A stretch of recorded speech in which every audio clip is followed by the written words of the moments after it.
Il n'y a pas de quoi en chier une galette. Mais parce que ça se passe chez moi. J'aimerais bien voir la tête que vous feriez s'il fabriquait des pièces de votre royaume à vous. Ah, la carmélide? Ouais, j'en ai aussi. Plus vrai que les vrais, tout le monde y voit que du feu. Et salut, on se retrouve pour l'épisode 13 de Warhammer Made by Amateur. Alors, qui dit 13 dit le retour des Skaven, encore une fois, et oui. Bon, ils en sont qu'à une seule victoire, donc pour ce numéro 13, je leur fais affronter leurs pires ennemis, ou au moins leurs plus tenaces, c'est bien sûr les nains. Donc ça va être la grande classique bataille souterraine, alors avec ces petites règles assez flashy, moi que j'aime beaucoup, qui sont toujours des batailles bien thématiques que j'adore faire. Donc mon collègue prendra les nains.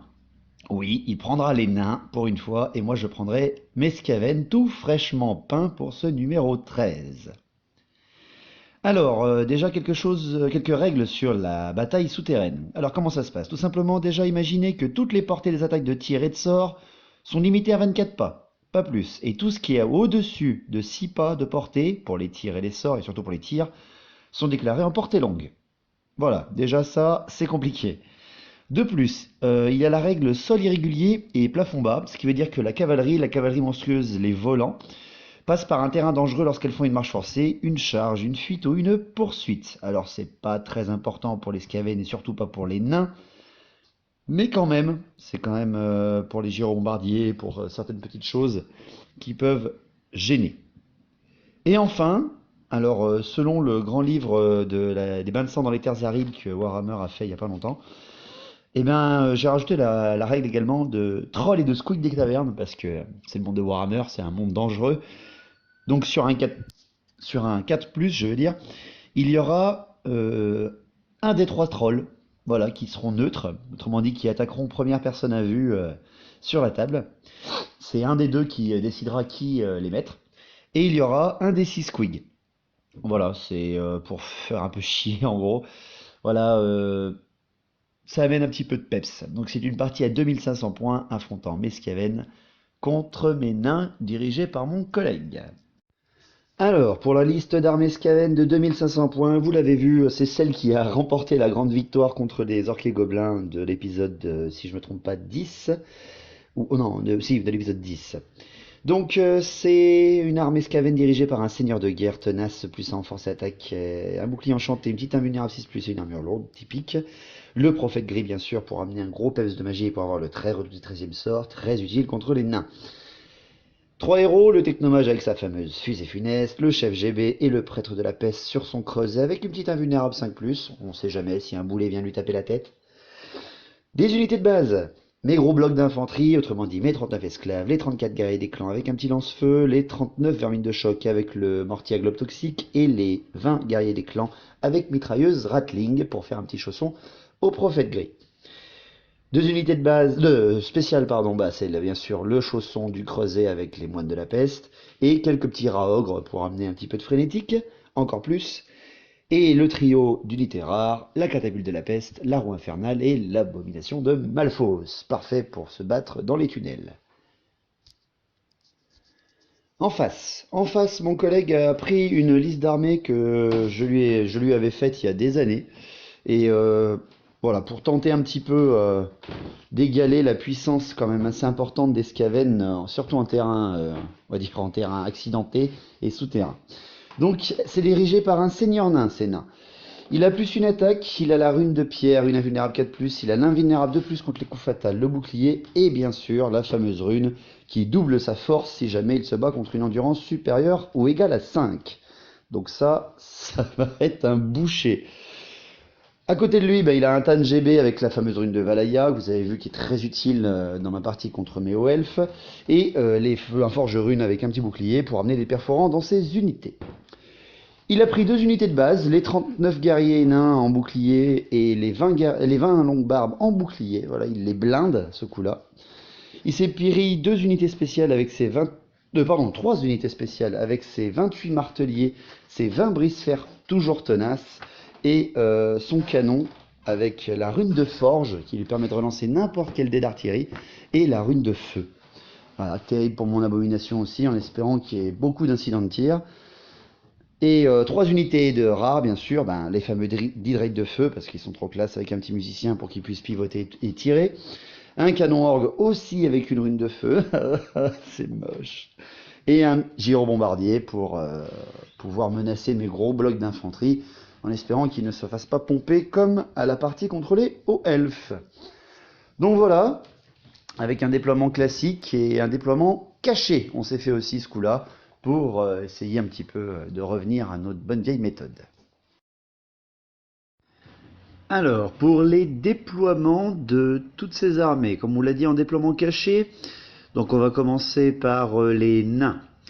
Alors mon collègue a utilisé voilà, un certain déploiement en éventail, avec au centre son canon et ses drakes de fer, de feu, sur ses extrémités, sur son flanc gauche, le gyrobombardier, sur son flanc droit, le canon orgue, et après dans un bel éventail, il s'est mis un côté tenace immunisé psycho avec ses longues barbes et ses marteliers, et un autre tenace avec énormément de rangs pour l'indomptabilité, avec ses brise-fer et ses guerriers nains. J'ai été vachement étonné de son déploiement, c'était un petit peu strangy, mais bon, j'ai bien aimé quand même. C'était assez sympa de voir cette tactique chez les nains. De mon côté, chez mes Skaven, j'ai continué dans mon vieux classique avec de gauche à droite mon creuset, mon abo, mes rats ogres. J'ai ensuite mis mon petit chausson avec le prophète gris et la catapulte de la peste derrière lui, Sarah Kling juste à sa gauche. La bulle de commandement avec les vermines de choc, l'obusier, les guerriers des clans, l'AGB et le lance-feu. Les esclaves sur une extrémité avec le technomage fusée funeste et tout au loin là-bas, la roue infernale. Donc voilà un petit peu la table. Sur les décors, alors vous avez un terrain dangereux sur le milieu à droite, plusieurs terrains infranchissables et vous avez la ruine au centre. Hein, on est souterrain, donc les nains viennent essayer de récupérer des trésors abandonnés par une attaque Skaven, et les Skaven viennent défendre leur territoire, hein, tout simplement. Donc le grand bâtiment central n'est pas un bâtiment, c'est une ruine, hein, donc on peut la traverser sans aucun problème, avec quand même des tests de terrain dangereux, bien sûr. Sur les jets pour les néfastes, les trolls et les squigs, eh ben en fait on a eu un troll dans le terrain dangereux à droite, et on a fait seulement 2 squigs sur un des 6, sur l'extrémité de la table à gauche, voilà, donc on les a tournés un petit peu comme on pouvait. J'ai pu mettre qu'un seul squig finalement, parce que mon collègue a eu les dés pour un troll et un squig. Donc voilà, bon, on a compté les 2 squigs comme une sorte de régiment. S'il y en a un qui était touché, les deux se tournaient vers l'adversaire, voilà, c'était au cas où. Donc voilà un petit peu pour vous donner une idée de la table, et ce sont les Skaven qui ont eu le premier tour. Alors, premier tour des Skaven. Alors j'y vais directement, j'ai des frénétiques, j'y vais comme un bourrin. Je déclare une charge avec mes moines de la peste et leurs creusets et leurs prêtres sur les squigs, voilà, parce que j'ai pas envie qu'ils me fassent chier ou quoi que ce soit. C'est juste pour me faire un grand plaisir, un gros coup de bourrin. Sinon après, en mouvement obligatoire, la roue infernale fait 13 pas et l'abomination en fait 10, ce qui m'arrange parfaitement. Je fais avancer ma ligne Skaven, alors je préfère un petit peu encadrer cette ruine, parce que le déploiement des nains m'inquiète un petit peu, ils sont quand même assez bizarres, donc j'avance prudemment. Ma bulle de commandement avance donc sur le flanc droit de la ruine, et mon abo et les rats ogres avancent à peu près... Enfin, je ramène mes rats ogres proches de l'abo pour la couvrir un petit peu. À la magie, alors mon prophète gris, lui, a eu la malfoudre, la frénésie mortelle, l'infait de bénédiction et le très haut des 13e sort, et le prêtre de la peste niveau 1 sur le creuset a eu justement la peste. Bon, il y a beaucoup de tests d'endurance, mais les nains sont assez costauds, donc on va essayer d'être bourrin à la magie. Première phase de magie, je fais 7, 5 et 2. Donc j'ai avancé, autrement dit, la portée de 24 pas, vu qu'on est en souterrain, est bonne pour pouvoir tirer, pour pouvoir faire des sorts. Donc mon prophète gris lance une foudre à 1 dé sur le gyrobombardier, parce que je veux le tomber tout de suite. Je fais 6 à 1 dé, donc plus 4, ça passe, et derrière le nain me fait une dissipe automatique. Boum, ça commence déjà direct. Donc après, je prends mes 6 dés, je fais le très roté 13e sort sur les longues barbes, parce que je suis pile poil à 23 pas. Et je fais 23, plus mon niveau de magie, donc plus 4, ça fait 27, pas d'irrésistible, il peut pas me dissiper. Donc là, je lance mes 4 dés pour savoir s'il se transforme en Skaven ou bien s'il s'entretue. Et je fais 13, le premier d'une longue série, vous allez voir. Donc 13 longues barbes qui meurent direct, mais vu qu'ils sont immunisés psycho, ils en ont rien à foutre. Donc voilà, ça fait déjà pas mal pour la magie. Les tirs. La fusée funeste. Allez, je me mets en direction des marteliers parce qu'il faut réduire leur nombre. Je prends 6 dés, je fais 23. Donc un peu trop court, mais il y a quand même 11 marteliers de toucher. J'en tue 6. Voilà, une ligne de marteliers qui pompe. C'est déjà pas mal. La roue infernale ayant avancé suffisamment pour être à portée du troll fait ses tirs pour les apps, mais elle fait une force de 2, donc elle fait rien sur le troll. Hein. La catapulte, elle vise le troll également, le touche, mais ne fait rien. Ah, bon, c'est un peu timide. Et le mortier sur les marteliers. Alors le mortier sur les marteliers, il dérive de 2. Il dérive en fait sur... il en touche 5 et il en tue 3. C'est quand même pas mal. Hein. On va pas s'en plaindre. Et vu qu'il n'y a qu'un seul corps à corps qui n'est pas contre les nains mais qui est contre les squigs, moi, je vous fais pas de dessin, rien que les touches d'impact explosent les deux petits squigs, et me permettent de faire une charge irée de 4 pas pour me rapprocher encore plus du canon orgue nain. Donc pas trop mal pour ce premier tour Skaven. C'est assez intéressant pour moi. Alors, premier tour des nains. Premier tour des nains, il déclare aucune charge. Voilà, il temporise un petit peu. Il fait pas sa tactique non plus fond de table, mais il temporise. Il a raison en même temps, hein, je pense. Il reforme sa ligne quand même. Il ouvre son éventail pour former une ligne bien plus grande. Donc il avance d'abord ses guerriers nains pour qu'ils soient devant le canon orgue et devant les brise-fer, si jamais mon creuset chargé après. Bonne manœuvre. Et après, il manœuvre un petit peu ses marteliers et ses longues barbes, au cas où la roue infernale ferait une charge du fond des âges. Pour la magie, pas de magie chez les nains. Et pour les tirs, alors, mon abo est devant le canon orgue et devant le canon, ben, il se fait plaisir. Le canon tire sur l'abo, il lui enlève 4 PV. Et le canon orgue fait 20 tirs. Et il lui enlève 7 PV. Voilà, tout est en enflammé. Donc, ben, l'abo, premier tour, boum. Ah, aïe aïe aïe, ça fait mal. J'irai voir le clan Moulder pour leur dire que leurs rabots sont pas assez résistants finalement contre cette artillerie naine. Mais bon voilà, c'est la puissance des nains véritable. Les drakes de feu tirent sur les guerriers des clans qui protègent le prophète gris, mais ils ne font rien avec la portée longue. Ils sont un petit peu gênés. Donc voilà pour le tour 1 des nains. Bon ben ils font pas grand chose, mais ils m'ont quand même claqué mon abo en un tour. Voilà, c'est logique en même temps, hein, c'est l'artillerie naine. On a rajouté un petit tour, vu qu'il y a quand même les trolls, le troll je veux dire, parce que les swigs sont déjà morts, mais le troll charge les esclaves, vu qu'il est à portée. Il charge et il se prend un PV et il tue 3 esclaves, donc il prend un PV sur un malentendu, je pense. Hein. Je sais pas comment j'ai fait pour lui enlever son PV. Ce qui fait qu'avec les bonus fixes, eh ben, il fuit et je le rattrape. Donc finalement, ben, je m'en sors vachement bien. Je perds que 3 petits esclaves et j'avance un petit peu à travers la ligne naine. Donc c'est toujours intéressant. Le tour 1 des Skaven et des nains est donc terminé, et on va enchaîner sur le tour 2. Alors, tour 2 des Skaven. Eh ben j'y vais, hein. C'est parti, j'ai bien profité de ma charge irrésistible, donc j'y vais. Je déclare une charge avec mes esclaves sur les longues barbes pour les cliquer au corps à corps, et je déclare une charge avec mes moines de la peste et leur creuset sur les guerriers nains. Je loupe celle avec mes esclaves, mais mes moines de la peste, frénétiques comme des tarés, arrivent au cac et foncent sur leur proie. Ma roue infernale, je la tourne un petit peu pour les longues barbes pour essayer de rattraper la débandade des esclaves, et elle est trop courte, elle avance pas assez pour pouvoir engager les longues barbes, donc ça m'embête un petit peu beaucoup. Il va avoir un bon petit tremplin sur mon flanc droit. J'avance mes raogres sur les flancs de la ruine pour pouvoir menacer les brise-fer ou le canon. J'avance le reste de toute mon infanterie sur le centre de la table, enfin le centre droit quand même, hein, sur le flanc droit un petit peu de la ruine, pour pouvoir vraiment lui amener un nombre et une supériorité numérique face à ces quelques petits régiments. Voilà. Pour la magie, bah, je fais 7 encore, 4 et 3. Donc mon prophète gris retente une malfoudre à 1 dé sur le gyro. Il lui fait 5 sur un seul dé, donc 5, 6, 7, 8, 9 avec son niveau de magie, c'est parfait. Il n'est pas dissipé et je lui enlève 2 PV au gyro bombardier. Haha. Mais il en a 3.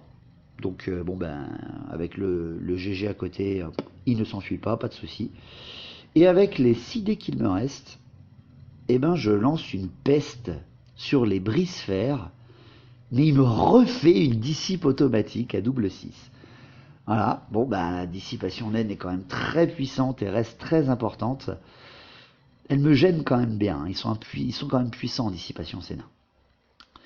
Pour les tirs, la roue infernale, elle doit retenir ses tirs parce qu'elle est trop proche des esclaves par rapport aux longues barbes. Ma catapulte de la peste tire sur les marteliers mais dévie devant, et le mortier vise également les marteliers mais dévie également. Voilà, tour de tir nul de tour 2. Corps à corps, alors les moines de la peste contre les guerriers nains. Ah, alors là par contre, c'est toujours un grand plaisir de charger avec ce rouleau compresseur. Donc je tue 13 guerriers nains, et lui me tue 6 moines de la peste. Alors tout ça, les 13, hein, c'est en comptant la mêlée enfumée avec les gaz toxiques du creuset, c'est en comptant les attaques des moines sur le creuset, du prêtre de la peste, et du boulet enfumé, hein, qui est à la fin du corps à corps, à mon tour.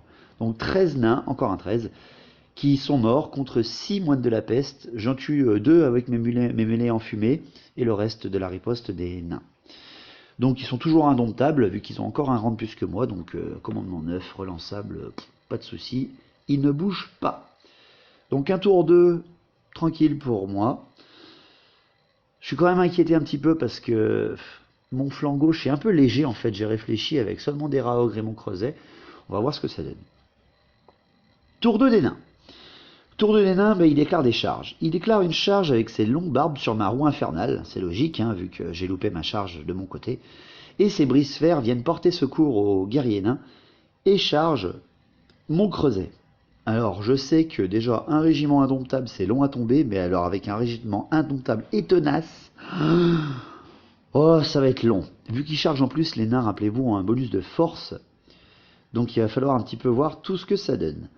Le gyrobombardier, utilisant ses 20 pas, j'ai un peu fait le con parce qu'entre mes vermis de choc et mes guerriers des clans, donc au centre de ma ligne, j'ai laissé juste la place pour son socle et il survole le peu ce qu'il faut de mes vermines de choc avec son gyrobombardier et libère ses bombes en fait et se place derrière mes lignes de vue. Donc ça m'embête énormément. Pour les bombes de son gyrobombardier, alors il y a d'abord le grand gabarit qui tombe où il veut, sur l'unité où il est passé, donc il passe sur mes vermines de choc, il libère et dévie sur mes guerriers des clans juste à côté. Et la petite bombe qui repète juste après la grosse sur un 4+, il fait 5. Pète également sur mes vermines de choc, mais dévie sur mes guerriers des clans. Et au final, il tue 7 de mes guerriers des clans avec le GB Skaven, avec ses bombes. Donc pas trop mal, il a connu mieux d'habitude, hein, c'est qu'il a vraiment dévié comme un goret. Donc tant pis pour lui, ça l'embête un petit peu pour tout ça. Le canon orgue des nains, ne voyant plus rien du tout et étant bloqué derrière une unité indémoralisable, il fait une marche forcée avec pour pouvoir contourner mon flanc gauche. Tant mieux, je vais me passer un petit peu de son artillerie, ça m'arrange. Les marteliers se reforment un petit peu pour encaisser une possible charge multiple de tous mes Skaven.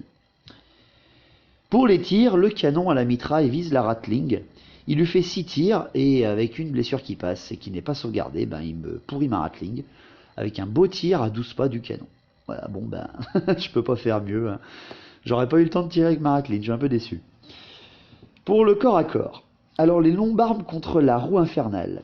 Avec leur charge, ils gagnent plus 1 de force, donc ils ont force 5 sur une endurance de 6. Ils lui font 2 PV, quand même, hein. Quand même, pas trop mal. En même temps, je vous rappelle que les nains au corps à corps des Skaven ont la haine, hein, ils n'ont pas besoin de faire un jet, ils ont une haine éternelle contre les orques et gobelins et les Skaven, donc la relance de haine aide beaucoup. Donc 2 PV sur la roue infernale avec la bannière et la charge, bien sûr, elle s'enfuit de 3. Elle fait 3 s'il vous plaît, avec 3D. Hein. Et c'est simple, hein, les longues barbes ils font 10, donc il la bousille au corps à corps en un seul round. Waouh, joli. Et en plus, je lui fais rien, hein, avec toutes les attaques de mon équipage et de mon technomage. Donc voilà, les longues barbes sont fatiguées à cause du très retour 13e sort, mais ils restent très menaçants. Les moines de la peste affrontant les brise-fer et les guerriers nains. Alors, toujours en comptant la mêlée enfumée, l'attaque du prêtre et les moines, parce que quand c'est pas mon tour, je n'ai pas le boulet enfumé. Je lui tue 4 guerriers nains et un brise-fer, et lui me dégomme 9 moines de la peste. Donc les moines de la peste perdent la frénésie à cause des bonus fixes des nains. Waouh! Mais bon, ils sont indémoralisables, ils resteront au corps à corps. Donc un tour 2, bah, qui commence déjà à être brutal, hein. Putain, mon flanc droit s'est fait percer par les longues barbes, et mon creuset est bloqué avec des unités qu'il va falloir des tours et des tours pour les tomber. Bien géré, mais malheureusement pour lui, il lui reste plus grand chose dans son centre pour gérer toutes mes troupes. Donc on va voir ce que ça donne. Le tour 3. Eh ben, on commence par mon tour 3, donc, et encore une fois par une petite charge, et pas des charges multiples. Donc en gros, je charge avec mes raogres sur le canon, parce qu'il faut le tomber, puis ça fera toujours un truc où mes raogres poursuivront en charge irrésistible. Moi, ça m'arrange. Le reste, en fait, j'avance mes troupes pour former un entonnoir énorme, en fait, à ces marteliers, pour lui mettre une pression gigantesque et lui amener à peu près pour à peu près 22-23 mecs, plus d'une soixantaine de mecs à tomber en face. Donc on va voir un petit peu s'il va avoir le courage de venir me provoquer ou pas. Pour le reste des mouvements, non, hein, il y a juste le lance-feu et le mortier qui se tournent pour pouvoir voir les longues barbes qui viennent de percer ma ligne. On ne sait pas, sur un malentendu de tir, on verra ce que ça peut donner. À la magie. À la magie, ce coup-là, je fais 9. Ah oui, pardon, j'ai oublié de dire, mon prophète gris sort de son régiment et se met face au giron bombardier, en fait, pour pouvoir un petit peu le blaster à la magie. D'où, justement, avec mes 9 tirs, plusieurs sorts. D'abord, je mets une attaque empoisonnée, avec l'infect bénédiction, sur mes vermines de choc pour leur donner vraiment de l'importance et qu'ils ne viennent pas les attaquer tout de suite. Sauf que je fais un irrésistible. Ah putain! Et donc, mes vermines de choc ont l'attaque empoisonnée. Mais je fais le 6 sur le résultat du fiasco, donc je perds un PV sur mon prophète gris et j'enlève un dé de pouvoir. Donc je tente Malfoudre à 2 dés derrière, elle est dissipée, hein, avec un gros reste. Et je lance Peste au maximum sur les brise-fer avec mon prêtre de la peste. Pourquoi je fais ça? Parce qu'en fait, tout régiment en contact d'une unité, même au corps à corps, qui est frappé par la peste, est aussi frappé par la peste. Donc mes moines de la peste, je m'en fous, parce que c'est des scavennes, c'est fait pour mourir, mais ça me permettra encore de faire de la peste sur les guerriers nains. Donc sur ce superbe sort qui passe en irré, et oui, je fais encore un irrésistible, les Skaven étaient très énervés. Il prend également une touche, mon prêtre de la peste, mais vu qu'il a une petite invulnérable 5+, il se la régénère, on va dire. Donc moi ça m'arrange. Qu'est-ce qu'il fait? J'ai pas dit le chiffre, en fait il fait un... Ah oui, il fait un 3. Il fait les limbes du chaos. Donc il fait péter autour de lui et il tue seulement 3-4 moines de la peste. J'ai de la chance. Même le creuset ne prend rien. Et il n'est pas attiré dans les limbes du chaos, donc je m'en sors bien. Pour la peste, il fait 3 brise-fer morts, 6 guerriers nains et 3 moines de la peste. Donc ça fait... Voilà, ça c'est toujours utile. Cependant, sur le retour du sort, en fait, pour voir si le sort continue, non, je fais un 3, donc le sort prend fin, simplement. Bon, c'est un peu cher payé pour tout ça, mais bon, c'est pas grave. Pour le tir, le mortier fait un incident, voilà, il fait un 6, donc c'est pas très grave. Et le lance-feu, vu qu'il est quand même bien sur le flanc des longues barbes, il fait un perfect magnifique. Waouh quoi, le lance-feu, merci. Et il en tue 5. Donc il ne reste que 2 longues barbes, le porteur de la bannière et le chef. Mais vu qu'ils sont immusés psycho, rien à foutre les gars, ils sont plus que 2, mais ils ont rien senti. Pour le corps à corps. Ah non, pardon, j'ai oublié la catapulte. La catapulte, elle dévie en visant les marteliers, en fait, et elle touche un esclave. Enfin, elle touche le régiment d'esclaves, elle dévie vraiment comme une aveugle, et elle tue un de mes esclaves. Bon, après, voilà, c'est des scavennes, hein, on va pas pleurer. Il faut pas trop en demander quand même. Pour le corps à corps, sans surprise, hein, les raogres écrasent le canon, sans vraiment de difficulté. Voilà. Ils font une petite charge irrésistible et entrent en fait en contact avec le coin des drakes de feu. Donc voilà. Je serre un peu les fesses parce que je sais qu'ils sont très blindés, ces drakes de feu, et qu'avec leur force de 4, ils sont très inquiétants pour mon infanterie monstrueuse. On va voir ce que ça donne. Du côté du gros cac avec les moines, les guerriers nains et les brise-fer.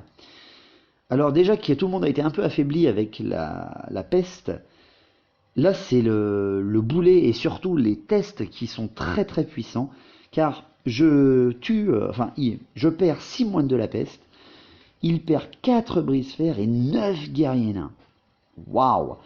Les brise-fer tenaces et les guerriers nains restent quand même avec un haut commandement, hein, malgré beaucoup de pertes. Et ben tout le monde reste. Waouh! Je suis étonné, hein, mais la ligne naine ne brise pas, elle ne s'enfuit pas. Donc il reste plus grand chose sur mon flanc gauche, hein, dans mon creuset. Il va certainement être bloqué là, hein, vu le nombre de nains qui restent à tomber. Mais bon, je lui bloque 2 régiments avec un seul, je vais pas me plaindre.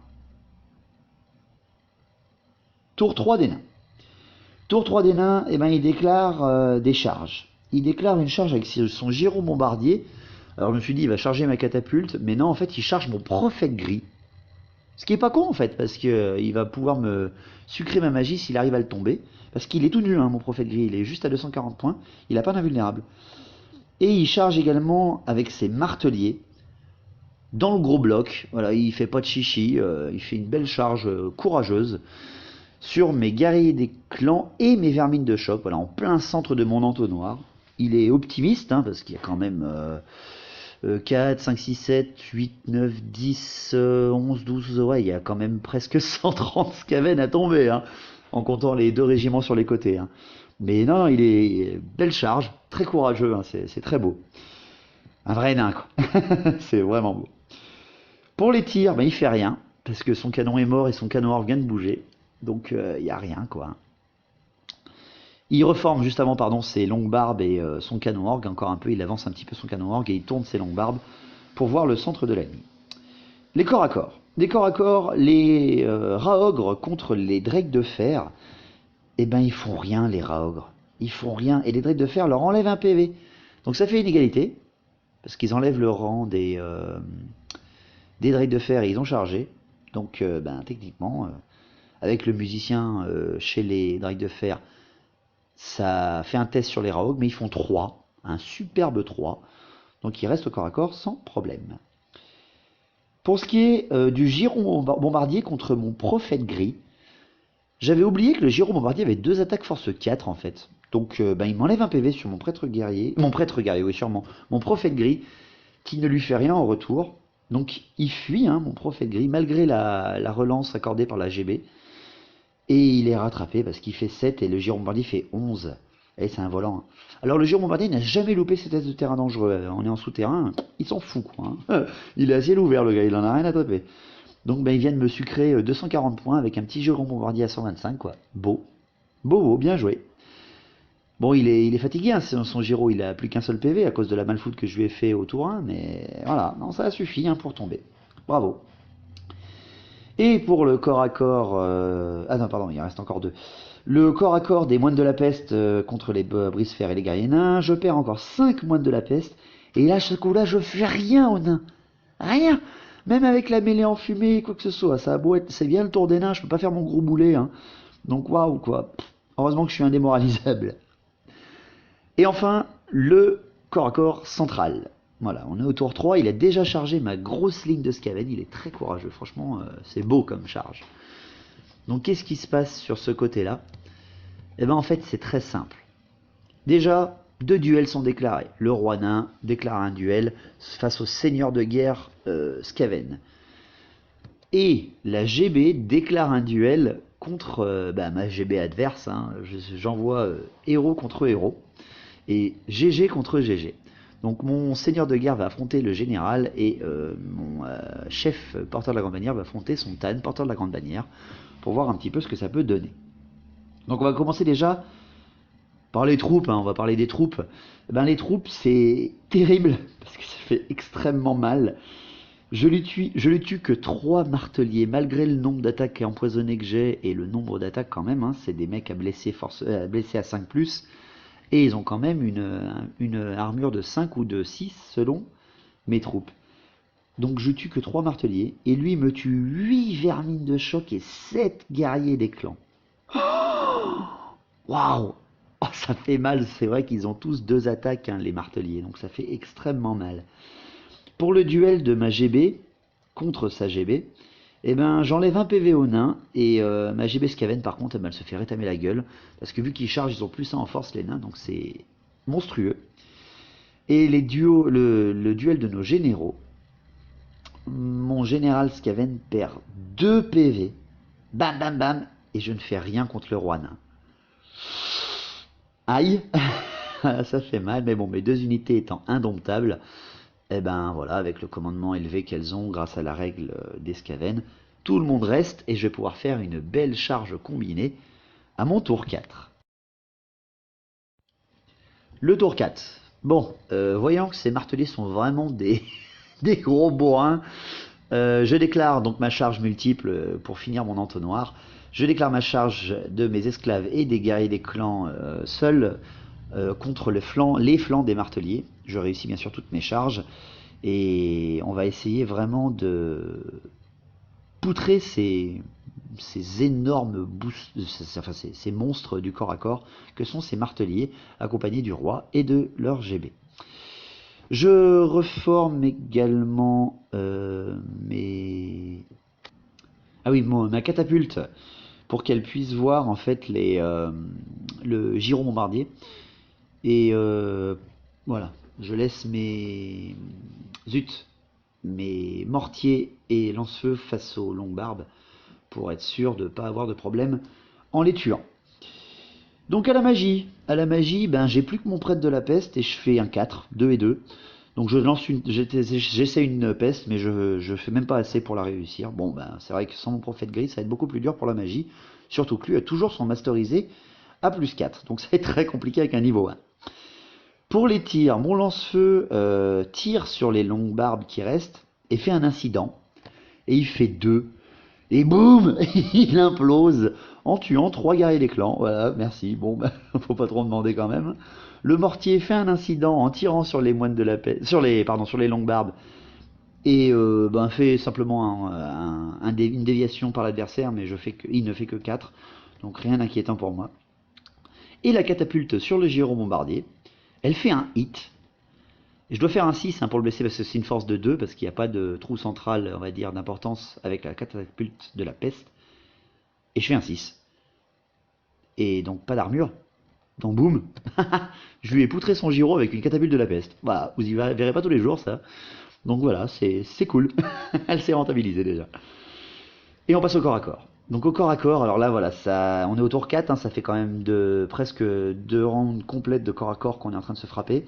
Enfin, 2 tours complets de corps à corps qu'on se frappe. Donc les moines de la peste contre les guerriers nains et les brise-fer. La mêlée en fumée tue 3 brise-fer et 3 guerriers nains, mais elle ne tue pas de moines de la peste. Voilà, ça m'arrange.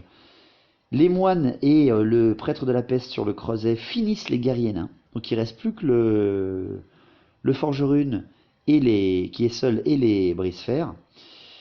Les brise-fer finissent les moines de la peste. Voilà, parce qu'il en restait pas beaucoup. Hein. Et le boulet enflammé tue le forgerune. Voilà, c'est un massacre d'unités. Donc en gros, il ne reste plus que le creuset tout nu avec le prêtre et les 6 moines dessus. Et 9 brise-fer. Voilà. Donc ils résistent et ils se reforment pour pouvoir tous frapper au tour suivant. Donc pas mal. Les Raogres, face aux Drakes de fer qui se sont reformés à leur tour, hein, ben, c'est radical. Hein. J'enlève un seul Drake de fer, mais lui m'enlève un Raog complet, celui-là qui était déjà blessé. Et bon, ben, mes Raog tiennent parce qu'ils font encore un beau jet sur leur commandement. Voilà. Bon, c'est rare qu'ils tiennent aussi longtemps, mais bon, je vais pas m'en plaindre. Hein. Et la fameuse bataille centrale. Alors la bataille centrale, c'est un massacre éhonté, hein, franchement. Les marteliers tuent 1, 2, 3, 4, 5, 6, 7, 8, 9, 10 guerriers des clans, 2 esclaves et 2 vermines de choc. Voilà. Et moi en retour, je lui tue 6 marteliers. Ils sont costauds quand même ces enfoirés. Hein. N'oublions pas qu'ils ont la haine. Ils sont très peu nombreux, hein, mais ils frappent énormément. Pour les duels, mon GB étant mort face à sa GB, il ne reste plus que les duels de généraux. Et là, ce coup-là, c'est moi qui lui enlève 2 PV au roi. Tantin! Et ouais, directement. En fait, on a tous les deux 5 attaques, force 5. Donc, on se mitraille joyeusement la tête. Et lui ne me fait rien sur mon général Skaven à 1 PV. Parce que, voilà, je sais pas pourquoi, il se fatigue. Il voit que, voilà, il a énormément de troupes contre lui. Il va falloir qu'il rattrape un petit peu le coup. Mais bon, ça reste au corps à corps. Hein. Rien ne fuit. C'est quand même magnifique. Donc, un tour 4 nains qui va être certainement brutal. Tour 4 des nains. Le tour 4 des nains, il charge avec les longues barbes sur le flanc de mes petits guerriers des clans affaiblis, là, où ils sont plus que 10. Et il y réussit, hein. Voilà, il fait des tests de terrain dangereux, mais pas de problème. Sinon, il n'a pas grand chose d'autre à faire, hein, malheureusement. Il a suffisamment avancé avec son canon orgue pour pouvoir en fait voir ma catapulte. Et il lui fait 16 tirs. Boum. Alors, avec les malus et tout, il enlève... Il fait que 6 blessures.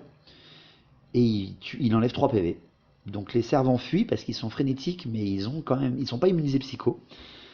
Voilà, c'est une frénésie un peu bizarre, ceux qui sont sur la catapulte. Donc ils ont 7 de commandement, ils font 8. Donc ils s'enfuient et donc la catapulte est abandonnée et donc détruite. Donc beau shoot hein, de son canon orgue, sur ma catapulte. Voilà, j'ai rien d'autre à dire. C'est juste beau.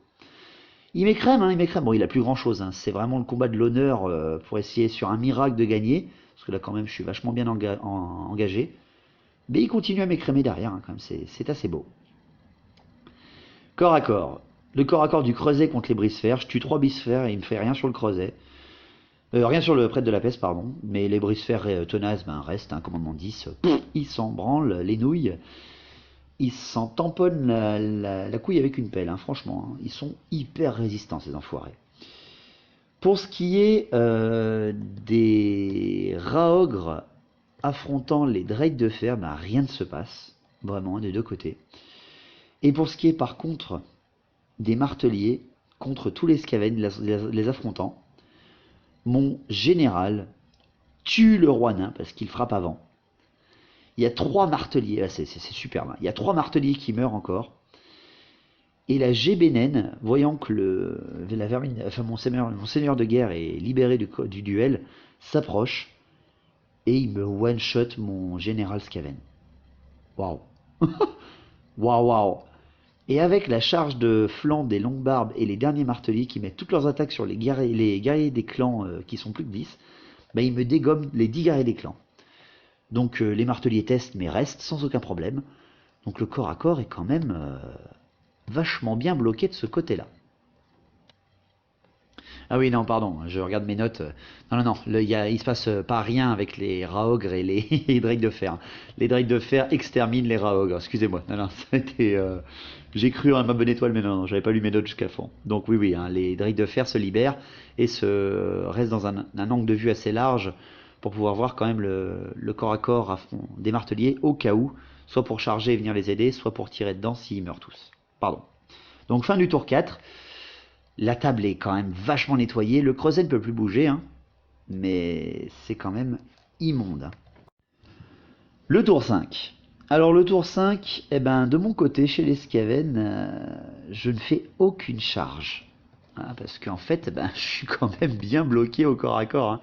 C'est impressionnant à quel point ils sont puissants. Hein. C'est brutal de chez brutal. Donc qu'est-ce qui se passe? C'est tout simple. Je reforme un tout petit peu mon mortier en fait pour qu'il puisse voir par un trou de souris qui m'a laissé les drakes de fer pour pouvoir tirer dessus au cas où, voilà. Sans prétention, mais on sait jamais. À la magie, je fais 6, 5 et 1, donc je lance une peste sur les drakes de fer, je fais 26 pour 23 et je tue un seul drake de fer. Et en plus, mon sort prend fin, donc voilà, cette peste marche bien contre les elfes, hein, mais alors contre les nains, pas de problème pour eux, quoi. C'est quand même brutal. Pour les tirs, mon mortier tire sur les drakes de fer, mais il dévie à mort et rien ne se passe. Bon voilà, faut pas non plus trop tenter. Pour le corps à corps. Le corps à corps du creuset face aux brise-fer, les brise-fer enlèvent un PV sur mon prêtre de la peste, mais par contre à la fin, avec le boulet, etc., les brise-fer sont exterminés. Voilà, ils ne s'enfuient pas, ils sont exterminés. Donc, c'est quand même beau, hein. Ils ont tenu jusqu'au tour 5 en ayant une charge au tour 2, hein. C'est quand même beau, hein, les mecs.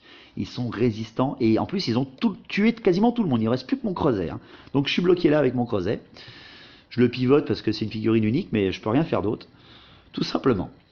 Du côté du nœud central, hein, les marteliers et les petites longues-barbes, faut pas les oublier, parce qu'ils ont quand même aidé avec une charge de flanc.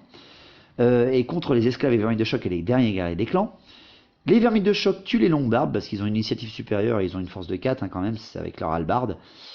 Et les guerriers, la GB naine en fait, est tuée également par mes vermines de choc, hein. Je mets au moins 5 attaques dessus pour la tomber, hein, parce que je veux plus qu'il ait le masterisé en magie.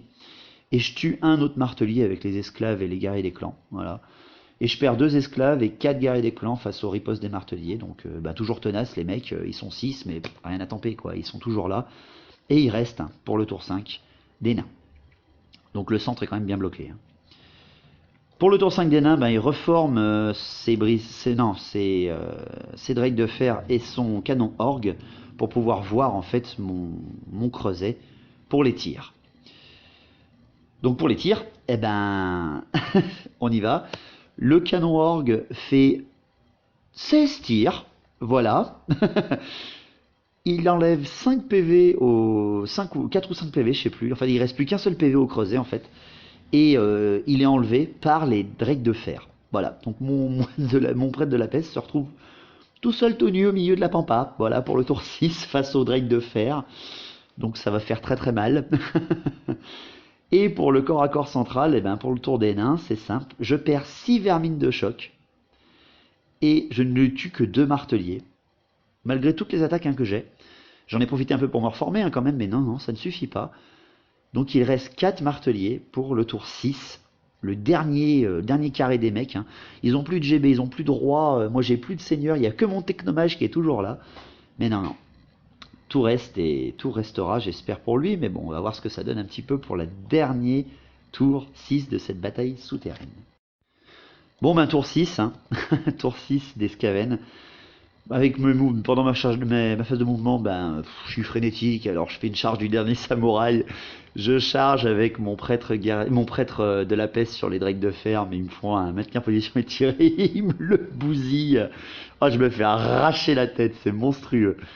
Donc j'ai plus de magie, j'ai des tirs, mais voilà, mon mortier dévie encore comme une merde.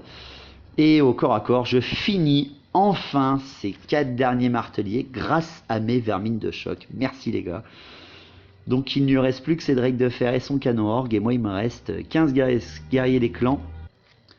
Au moins 35 esclaves et bien 24 vermines de choc. Et mon petit mortier. Donc je pense que pour le dernier tour des nains, j'ai gagné. Donc en dernier mouvement, il tourne son canon orgue et ses drakes de fer, voilà. Il tire avec ses drakes de fer sur mes guerriers des clans là qui sont plus que 15 pour espérer le miracle, mais non, il fait absolument aucune perte. Et dans un dernier élan, quand même, hein, son canon orgue tire sur mon mortier à globe toxique, lui fait 12 tirs, et malgré hein, le 6 pour toucher, il y arrive et il me le bousille. Donc dans un dernier élan, voilà, il me dégomme encore quelques petits points pour son dernier.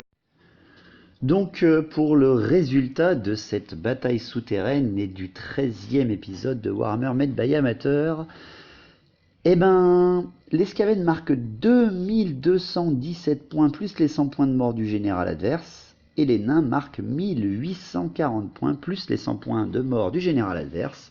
Donc il n'y a que 377 points de décalage entre les deux armées. Donc techniquement c'est une égalité, mais sachant qu'il reste un de mes héros, c'est-à-dire le technomage, qui en fait réussit sa technique de faire mourir tous ses collègues pour prendre les rênes du clan des Gripqueux, parce que c'est ainsi que s'appelle mon clan Skaven que j'ai chez moi, on va déclarer quand même que c'est une victoire extrêmement mineure des Skaven. Alors les grands défenseurs des nains ne seront pas d'accord, mais voilà, c'est un peu mon jeu, je fais ce que je veux quand même. Hein.